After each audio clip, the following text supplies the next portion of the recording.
আসসালামু আলাইকুম। গুচ্ছভুক্ত বৃষ্টি বিশ্ববিদ্যালয়ের আজকে আমি আপনাদের সঙ্গে যে বিশ্ববিদ্যালয়টি নিয়ে আলোচনা করব সেটি হচ্ছে রবীন্দ্র বিশ্ববিদ্যালয়। রবীন্দ্র বিশ্ববিদ্যালয়ে 2025-26 শিক্ষাবর্ষে যারা ভর্তি হতে চাচ্ছ, দেখে নাও শিক্ষাগত যোগ্যতা, আবাসন আছে কিনা, আর কত সালে প্রতিষ্ঠিত হয়েছে, এ সকল বিষয় নিয়ে আজকের আলোচনা। তো রবীন্দ্র বিশ্ববিদ্যালয় শাহজাদপুর সিরাজগঞ্জে অবস্থিত। দেশের 40তম পাবলিক বিশ্ববিদ্যালয়। দেশের 40তম পাবলিক বিশ্ববিদ্যালয়। এটি প্রতিষ্ঠিত হয় 2017 সালে। হল সংখ্যা বর্তমান আবাসিক নাই।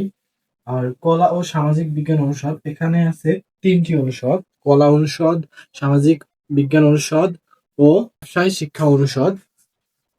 তো এখন আমরা দেখব এখানে কারা আবেদন করতে পারবে এবং কোন ইউনিটের জন্য কতটি আসন। তো একটি সুখবর দিয়ে রাখছি, যারা বিজ্ঞানের শিক্ষার্থী আছো তাদের এখানে যে অনুষদ না থাকা সত্ত্বেও তোমরা এখানে আসন পাবা। তো কলা ও সামাজিক বিজ্ঞান অনুষদ, বাংলায় বিজ্ঞানের জন্য অর্থাৎ এই ইউনিট যারা আছো তাদের জন্য 15টি আসন বরাদ্দ। বি ইউনিট মানবিকের জন্য আসন বরাদ্দ আছে 30টি, এবং বাণিজ্য যারা ব্যবসা অনুষদ তাদের জন্য আছে 5টি। মোট আসন 50টি। এরপর আসা যায় অর্থনীতিতে বিজ্ঞানের জন্য আছে হচ্ছে 20টি, মানবিকের জন্য 20টি এবং বাণিজ্যের জন্য 10টি। মোট আসন 50টি। এরপর সামাজিক বিজ্ঞান যেটা আছে সেখানে আছে বিজ্ঞানের জন্য 20টি, মানবিকের জন্য 20টি এবং বাণিজ্যের জন্য হচ্ছে 10টি। মোট আসন 50টি। এরপর ব্যবসায় শিক্ষা যেটা আছে ব্যবসায় শিক্ষা অনুষদ, তো সেখানে ম্যানেজমেন্টে আসন আছে এ ইউনিটের 10টি, বি ইউনিটের 5টি এবং বাণিজ্যের জন্য আছে 35টি। মোট আসন 50টি।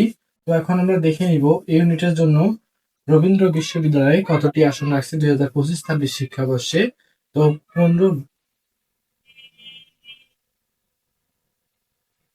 65টি আসন আছে। এই ইউনিটের জন্য 65টি আসন রাখছে। বি ইউনিটের জন্য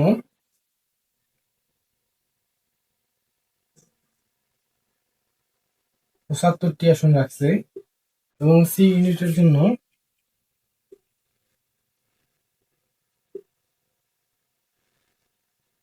60টি আসন রাখছে। টোটাল আসন 225টি এবং এখানে দাঁড়াচ্ছে 200টি।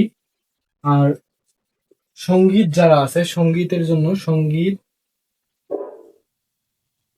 25টি আসন আছে।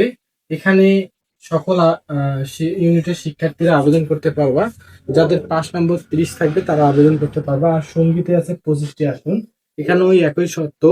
তো আপনাদের যাদের স্বপ্ন রবীন্দ্র বিশ্ববিদ্যালয়, আপনারা এখানে আবেদন করতে পারেন। তো সকলকে ধন্যবাদ। ভিডিওটি ভালো লাগলে লাইক করবেন, সাবস্ক্রাইব করবেন।